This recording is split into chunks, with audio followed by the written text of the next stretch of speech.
Hi everyone, in front of me I've got OnePlus Ace 5 and let me share with you how to change the wallpaper on this device.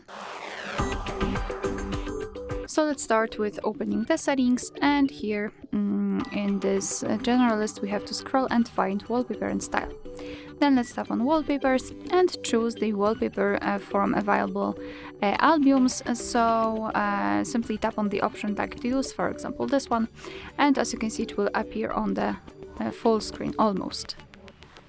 Okay, maybe this one. So let's now tap on apply to, and now you can decide where you want to set it, so as a lock screen, home screen or both.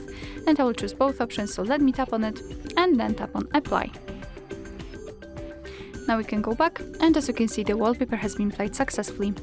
Alright, so that will be all. Thank you so much for watching. If you find this video helpful, please hit the subscribe button and leave the thumbs up.